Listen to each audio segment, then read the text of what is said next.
ಅಭಿಮಾನದ ಶುಭಾಶಯಗಳನ್ನ ಕೋರ್ತಾ ಇದ್ದಾರೆ doctor KH ಮುನಿಯಪ್ಪನವರಿಗೆ.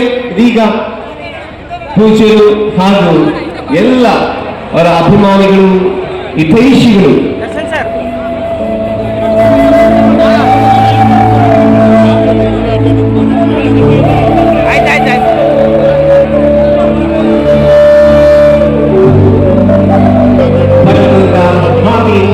ಸಂಸತ್ತಿನವರೆಗೆ ಅಧಿಕೃತ ರಾಜ್ಯ ನಿರ್ಮಾಣದ ಬಂಧುಗಳೇ,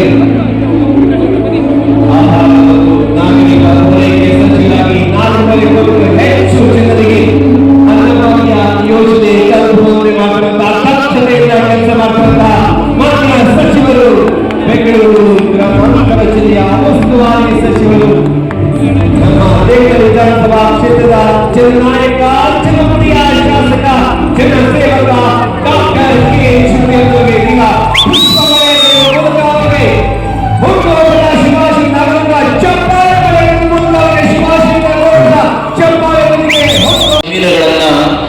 ಸ್ಪೆಷಲ್ ಎಕನಾಮಿಕ್ ಝೋನ್ಗೋಸ್ಕರ ಮತ್ತು ಕೈಗಾರಿಕೆಗೋಸ್ಕರ ತೆಗೆದುಕೊಳ್ತಕ್ಕಂಥ ಸಂದರ್ಭದಲ್ಲಿ ಅವರು ಮುಖ್ಯಮಂತ್ರಿಗಳ ಜೊತೆಯಲ್ಲಿ ನಿಂತು ರೈತರ ಜಮೀನುಗಳನ್ನು ಉಳಿಸ್ಕೊಡ್ತಕ್ಕಂಥ ಕೆಲಸವನ್ನು ಕೂಡ ಅವರು ಮಾಡಿದ್ದು ನಾವ್ಯಾರು ಕೂಡ ಮರೀಲಿಕ್ಕೆ ಸಾಧ್ಯ ಇಲ್ಲ. ಈ ರೀತಿಯಾಗಿರ್ತಕ್ಕಂಥ 10 ಸೇವಾ ಕ್ಷೇತ್ರಗಳನ್ನು ಜನಪರವಾಗಿ ಮಾಡ್ತಾ ಇರ್ತಕ್ಕಂಥ KH ಮುನಿಯಪ್ಪನವರಿಗೆ ಆದಿಚುಂಚಿ ಮಹಾಸಂಸ್ಥಾನ ಮಠದ ಪೂರ್ಣ ಆಶೀರ್ವಾದ ಸದಾಕಾಲದಲ್ಲಿ ಇರುತ್ತೆ. ಪೂಜ್ಯ ಗುರುಗಳ ಮಾನಸ ಪುತ್ರನಾಗಿದ್ರು ಅಂತ ಹೇಳಿದ್ರು ಕೂಡ ತಪ್ಪಾಗಲಾರದು.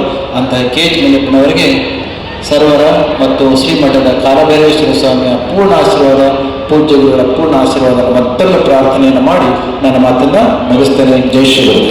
ಆಧ್ಯಾತ್ಮಿಕ ಶಿಸ್ತು ಮತ್ತು ಸರಳತೆಯಿಂದ ತಮ್ಮ KH ಮುನಿಯಪ್ಪ ಅವರು ರಾಜಕೀಯ ಕ್ಷೇತ್ರದ ಹೀಗೆ ಮುನ್ಸತಿ ಮಾತ್ರವಲ್ಲ, ಒಬ್ಬ ಶಕ್ತಿ ಕೂಡ ಹೌದು, ನಮ್ಮೆಲ್ಲರ ನೆಚ್ಚಿನ ಅಭಿವ್ಯಕ್ತಿ. ಅಧ್ಯಕ್ಷರಿಗೆ ಸ್ಥಳಾವಕಾಶ ಆಗಬೇಕು. ಹಿಂದೆ ಕುಂತಿರ್ತಕ್ಕಂಥ ನಮ್ಮ ಕಾರ್ಯಕರ್ತರು, ಸಾಹೇಬರ ಹಿತೈಷಿಗಳು, ಸಾಹೇಬರ ಅಭಿಮಾನಿ ಸ್ವಲ್ಪ ಅವಕಾಶ ಮಾಡಿಕೊಡ್ತೀವಿ. ಈಗ ಒಂದು ಅದ್ಭುತವಾದಂತಹ ಬಸವಣ್ಣನವರ ವಚನವನ್ನ ಅಂಶ ಮೊದಲಿಗೆ ಅವರು ರಕ್ತದಾನ ಮಾಡಿ ಬಂದಿದ್ದಾರೆ, ನಂತರದ ನಾವು ಬೇರೆಯವ್ರಿಗೆ ಹೇಳಬೇಕು ಅಂತ ಇದು ಬೇಕಾಗಿರುವಂತದ್ದು. ಸೊ ಅಂತಹ ನಡೆ ನಮ್ಮದು ಆಗಿರ್ಲಿ. ದಯವಿಟ್ಟು ಈಗ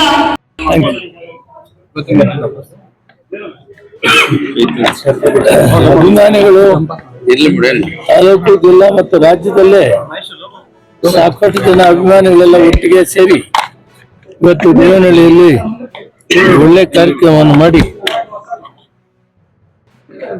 ಇವತ್ತು ಜನ್ಮದಿನದ ಕಾರ್ಯಕ್ರಮವನ್ನ ವಿಶೇಷವಾಗಿ ಮಾಡಿದ್ದಾರೆ. ರಾಜಕೀಯ ಕೂಡ ನಾವು ನಡೆದು ಬಂದ ದಾರಿಯನ್ನು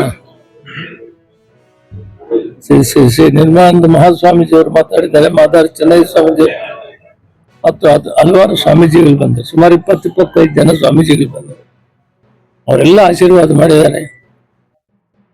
ಅವರಿನ್ನೂ ನಮ್ಗೆ ಆಶೀರ್ವಾದ ಮಾಡಿ ಶಕ್ತಿಯನ್ನು ಕೊಟ್ಟಿದ್ದಾರೆ. ಇನ್ನೂ ಒಳ್ಳೆ ಕೆಲಸ ಮಾಡೋಣ, ನೀವು ನಾವೆಲ್ಲ ಸೇರಿ ಅಭಿವೃದ್ಧಿ ಕೆಲಸಗಳನ್ನ ಈ ಭಾಗಕ್ಕೆ, ಈ ಜಿಲ್ಲೆಗೆ, ಈ ರಾಜ್ಯಕ್ಕೆ ಆಗೋ ಕೆಲಸಗಳನ್ನ ಮಾಡೋಣ. ಈ ಸಂದರ್ಭದಲ್ಲಿ ನಮ್ಮನ್ನು ಹಾರೈಸಿದ ಎಲ್ಲರಿಗೂ ಕೂಡ ಭಗವಂತ ಇನ್ನೂ ಹೆಚ್ಚಿನ ಶಕ್ತಿ ಕೊಡಲಿ.